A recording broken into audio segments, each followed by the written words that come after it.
Por isso eu vos disse, e continuo dizendo, que nem tudo o que está na Bíblia é verdade, mas somente o que foi inspirado por Deus, através da sua consciência divina. Portanto, quer você acredite ou não, o resto são palavras do próprio homem, conforme a sua imaginação humana. Por isso está escrito que bendito é o homem que confia no Senhor, mas maldito o que confia no homem.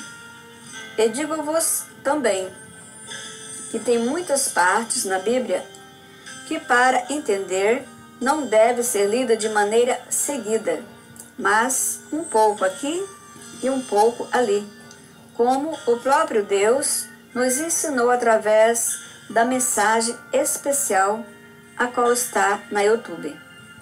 Pois há muitas partes na Bíblia que, na verdade, é uma verdadeira parábola, a qual fala sobre um assunto para dar um outro a entender. E não há uma outra maneira de compreendê-la, a não ser conforme a instrução do Pai, por mais que pareça uma verdadeira loucura, pois é a própria sabedoria de Deus. Pois Ele nos ensina a examinar a Bíblia, sendo um pouco aqui e um pouco ali, não somente em cada livro da Bíblia, mas também em cada versículo, e isto até que as palavras se encaixem e sejam compreendidas. Assim como está sublinhado de vermelho em Ezequiel 31, desde a página 126 da mensagem, parte 25. E o mais incrível é que nem todas as Bíblias mostram as verdades como de fato elas são. E isto pelo fato de terem mudado o sentido das palavras, algo que a maioria dizem não ter nada a ver. E por isso continuam no erro, enganando e sendo enganados, por rejeitar as sábias instruções do Criador de todas as coisas. E quer você acredite ou não, a melhor Bíblia para se conhecer a verdadeira verdade é a de João Ferreira de Almeida, segunda edição, atualizada no Brasil.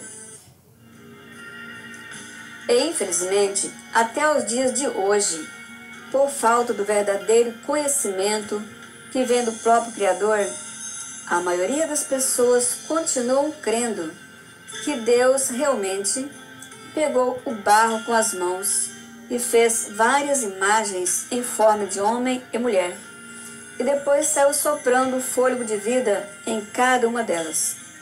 E na verdade, nada disso aconteceu, pois se fosse desta maneira, ele não teria conseguido terminar toda a sua criação em apenas 6 dias.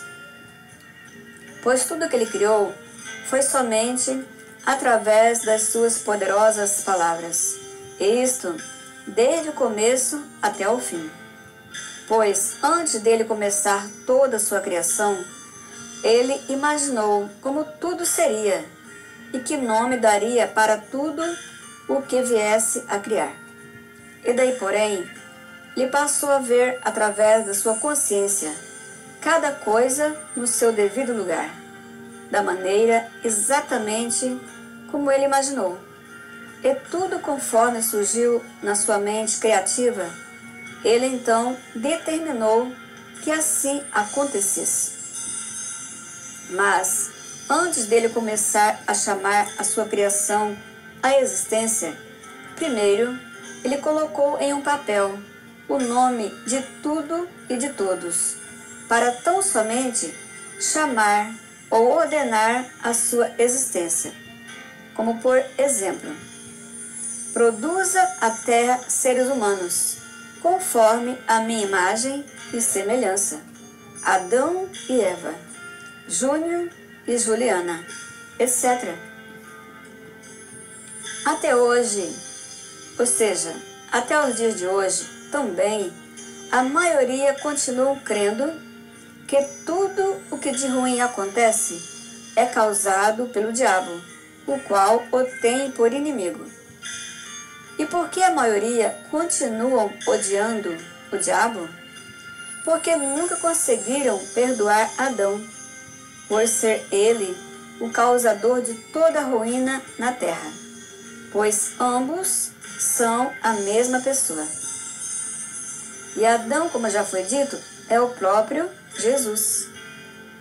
Por isso está escrito, como mais na frente veremos, que Adão prefigurava aquele que havia de vir, ou seja, Adão representava antecipadamente aquele que viria para tragar a morte pela vitória, sendo ele mesmo, com o nome de Jesus. E por que a maioria ainda odeia tanto Adão, o qual deram o nome de diabo e Satanás? Porque ainda não aprenderam a amar verdadeiramente com o amor que vem do Pai. Pois quem ama de verdade, perdoa e não tem nenhum inimigo, a não ser o pecado, o qual deve ser lançado por terra e pisado aos pés.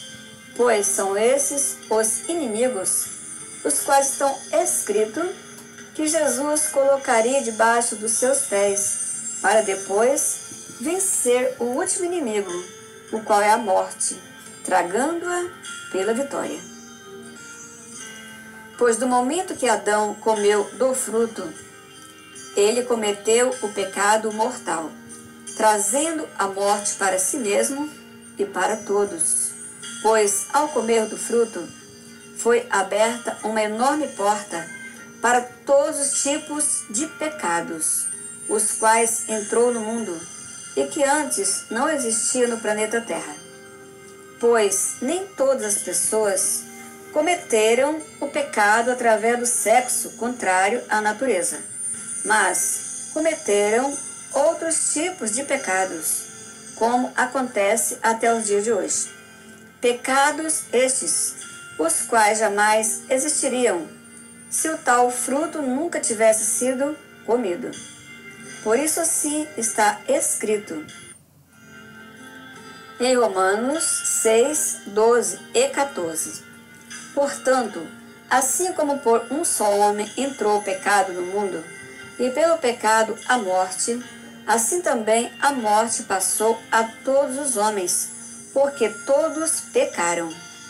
Entretanto, reinou a morte desde Adão até mesmo sobre aqueles que não pecaram, à semelhança da transgressão de Adão, o qual prefigurava aquele que havia de vir, Cristo, o Messias.